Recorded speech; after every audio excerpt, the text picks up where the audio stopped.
What is going on, my YouTube fam, man? We are back with another episode on the E36. I'm going to show you guys how far I've gotten in between the last video till now. I actually got a lot of stuff done, which I'm going to throw some clips of what I've been doing and what I've been trying to get sorted out. I didn't want to buy $1,300 headers, so I went ahead and bought some $70 F-body Camaro headers, chopped them up, and made them fit the E36. They fit pretty decent. I did differently and ran the driver's side header on one side of the steering shaft just because I didn't want to have to pull the whole shaft every time I went to take the headers in or out, whatever. So let me go ahead and flip this camera around and show you guys how I did it and what I did. I've got a nasty pimple going in right there, but fuck that. Let's get it. So this is the driver's side. I kind of copied the Sicky manifold just because like there's not a lot of room up here to put this down. I had to delete my ABS right there on the floor. But the steering shaft is not on at the moment, but it does clear, and I'm gonna get a E46 shaft, I believe is what it is, but we can turn and it doesn't rub anything. It doesn't hit on the top part. It's got enough room, so we're good there. Solid motor mounts. These are the V2 mounts. I forget who makes them. Did not custom fab those. I still gotta put some stuff on there. Some actual stainless steel ties and not zip ties. Gotta remind myself. This side header was pretty self-explanatory. Came out pretty good. So the fitment's decent. We're a little close there. I think I might take the hammer, bang it out. Probably not. Dipstick still fits in between.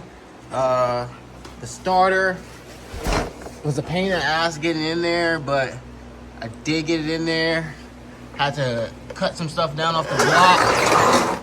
I did get the Y pipe fabbed up as well. It's not pretty, but it's gonna get the job done. Just gotta add a piece of pipe and then shoot the rest out the back. It'll be 3-inch all the way out the back. But the Y pipe is done. So now, I think we're gonna call it good on exhaust work for now. And we're gonna start this video off by making this truck accessory drive work instead of buying an accessory drive. I'm gonna show you guys what I got planned out. There's a couple videos on YouTube about explaining how to do this process.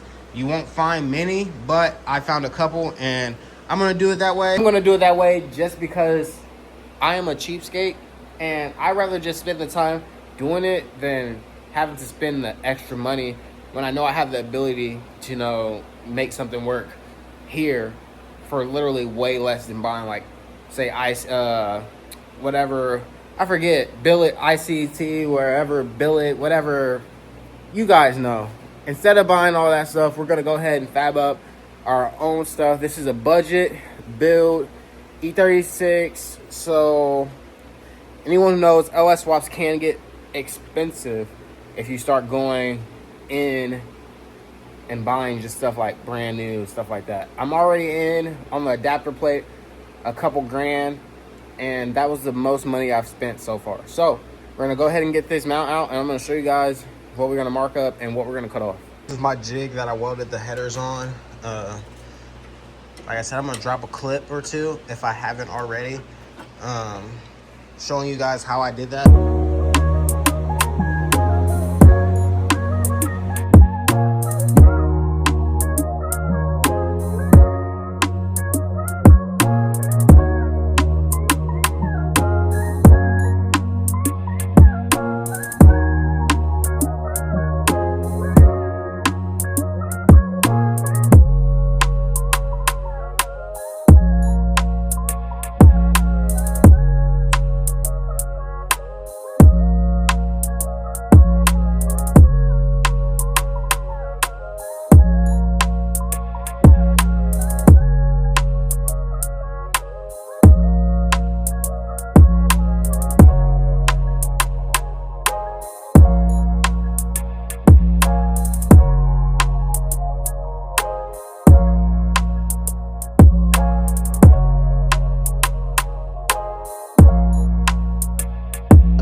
we're gonna go ahead and get this moved out of the way, and then I'm gonna show you guys what we're gonna do with this truck accessory drive to make it fit like a F-body style, you know, spacing or whatnot. Still using the factory spacing. We won't be using this pump. We're gonna be doing the Volvo pump. I've already got a couple fittings on the way, so I just gotta get the pump coming, and then we're gonna go ahead. We're probably gonna mount that, Jesus Christ. Mount that about here, just depending on the rest of the stuff. We're gonna be using the truck water pump, the truck everything to make this as cheap as possible without buying anything new that we don't need right now. So we're gonna hold on. I'm gonna go ahead and grab got a paint marker in my tent stuff. One of these things gotta work pretty good. Give it a little shake. With that being said, this is the truck accessory drive, and we're gonna make this thing slim to nothing. I'm not gonna be running this pump, so I'm gonna cut the bottom piece of this bracket off just so it's not there. We're gonna hit it with some silver paint afterwards, after we're done with everything, and get it all looking nice. You know, just so it looks a little bit better. But I'm gonna mark out this stuff, show you guys where we're gonna be cutting and what we're gonna cut off. We're gonna take all this off here, and then cut across the top. Take that and then smooth this down.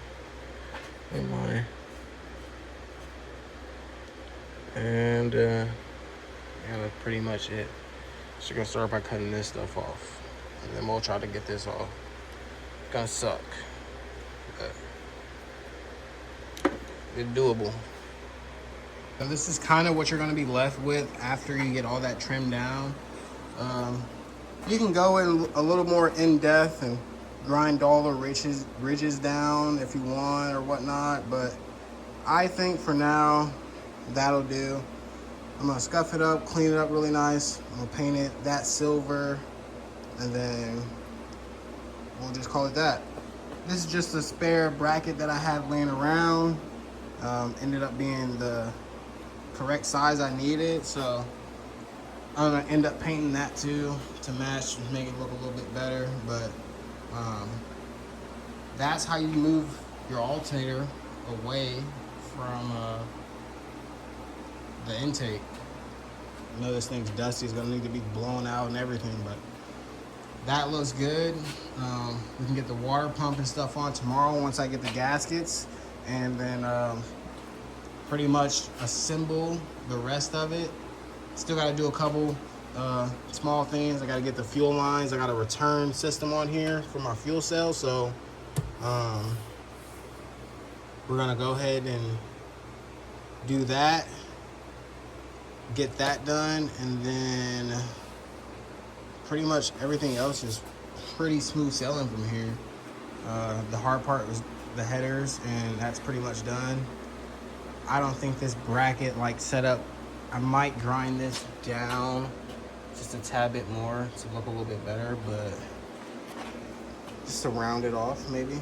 But that'll do for now. Looks ghetto, but it's gonna work. So next thing on the list, man, we got the alternator bracket all done. We don't have to worry about any power steering. Like I said, we're gonna the Volvo pump.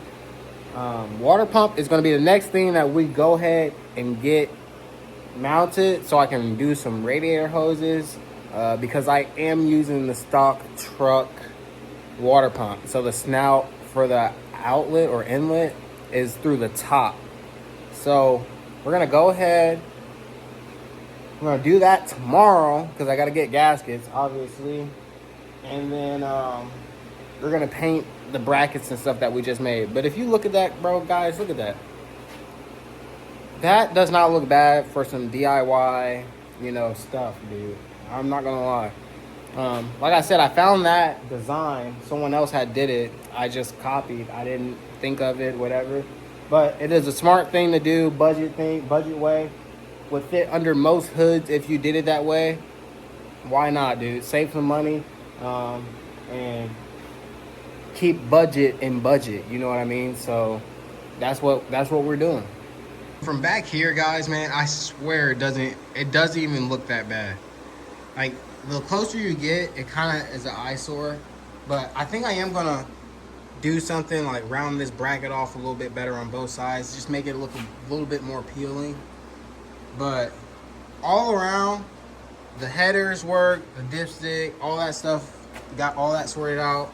I just gotta address my brake lines and do some T's for the front and rear, just tee them off. I wasn't running rear brakes. Oh, I was, but they were just like mid. They weren't really there. So, got to tee these into the rear, then to the front, and then that's done. No more ABS. And yeah, we're gonna finish up some exhaust, do some wiring, and this is kind of next day, guys, man. I ended up getting that bracket all done. I'm gonna flip the camera around. I got it all painted. I'm gonna show you guys how it turned out. Got the water pump mounted. Now I have to address the tape that I dropped in the oil pan, because I was trying to block off a hole while I was grinding on the block. And I guess when I was putting the starter in, it got stuck in the pan. So if I don't get it out, I have to pull this motor out, take the pan off just to get a piece of tape out. So pray for me. Hopefully I can get it out without having to do that. But look at how this turned out. Boom. Did my little sparkly paint job on it. And honestly, it didn't turn out too bad. You know, the alternator's crusty. I probably should get a new one. But it works. It should work. I still have to get a spacer for the idler pulley here and a longer bolt, and then that'll bring it out, and everything should line up how it's supposed to. But for now, that's how it's looking. And it's not looking too bad for this being just a cut truck bracket. Anybody can do that. Literally all you need is a sawzall and a grinder, and you're pretty much good. So that turned out pretty good. I'm letting this idler pulley sit with some PV blaster, try to get it in there because it was like kind of stuck. And like I said, this is a budget build, so everything that I got, I'm trying to make it work. So don't knock it. We're gonna go ahead and get on this floor and pray that I can get this piece of tape out of this freaking oil pan. And then after that, we can put the level sensor in, tighten up the drain bolt. I gotta do a couple stainless steel ties for the heat wrap on this header. And then I'm probably gonna take the intake off so I can start trying to route and see where and how I need to run my fuel line so it does not touch the exhaust underneath the car. So we did end up getting the motor back in. We got the coil packs put on. The ECU set there. I still need to go through this and put some couple terminal ends for a couple grounds. Just found out that the injectors here on this are different, the connector style. I still need to get a 10 AN to a 6 AN fitting for the return. But I did get the lines ran up. The return's just sitting here. They need to be cut down. I'm just doing some push AN style like these. But I gotta get a 90 to come off the rail and go that way. And then fuel pressure regulator is plumbed. This line's already done. So I just need to do the return side. Kind of put the radiator in there to, gonna get ready to try to find some hoses that's gonna fit and work for it as well. I'm gonna do some research. The intake's just sitting there, but we did get the line plumbed from the booster to the intake. We still need to run a boost reference line, which I'm not running boost, but still need to run a line there. Couple little small things. We won't be putting this in until we get the steering shaft hooked back up. And I think I'm gonna wait because I'm gonna be ordering a slimmer one, so I won't have any clearance issues at all, and solid, no rubber bushing. So the mount's done. This turned out to look pretty good. I have no complaints. Only complaint is I had to pull the motor back out to get that piece of tape out of the oil pan. That shit sucks. So didn't take long, probably took an hour to do it all around. It didn't take long at all. We pulled it out in what, 15? 15 minutes. 15 minutes. An hour fucking around. Yeah, so not bad if we ever have to pull it again. Still got to tighten up motor mounts and things like that, but she's in there and she looks like she's almost ready to rock in there, bro. What do you think? It looks cool as fuck in there. Oh my God. So I think this is gonna be the end pretty much of this video. Considering that, I mean, we literally had to pull the whole motor right back out and put it back in. There's a lot of stuff still that needs to be done. Small things, nothing major, but we're gonna go ahead and get those things accomplished in the next video. It'll be the fuel lines getting done. So we did end up getting everything. My buddy plugged me with some injector pigtails to run the EV6s on the stock truck harness stuff. So clutch up for that. Appreciate it, Josh. And then I still need to figure out a connector in for the NOx sensors. I got everything plumbed in this corner. I just need to loom the rest of this, and I have to de-pin all the loose wires out of the terminal, out of the ECU connector. Because this is all like automatic transmission stuff. Just drop the lighter. This is all automatic transmission stuff that I didn't need, and I just kind of snipped it, pulled it out. But yeah, this is the tack and stuff like that, you know what I mean? And then got the power for the starter, power for the fuse box right there. These things are just sitting here. I need to still get some terminal ends to hook those up to this block. This is the starter solenoid. I'm gonna get that to turn with a key. It's just a lot of small things that need to be done, but it's not looking too bad. I like the placement of the ECU. I know some people run it inside the car, but stock placement is not bad. And I'm gonna see if I can get a cover made that has a little hole in it so the harness can go through and get that covered up looking real nice. But other than that, I don't think I have to take this intake off anymore. I might have to. Good thing it's really easy to come off, but it's not looking too bad. I am pretty much 70% of the way there to the first start. Crap ton of fuel leaked out while I was changing the fuel lines, but we got everything good to go. Got the lines. I know I need to get a 90 for this one because it's like super close, but it's just a return, so it should be good. And then I wish I had another connecting in like this one, because that would be perfect, but I don't.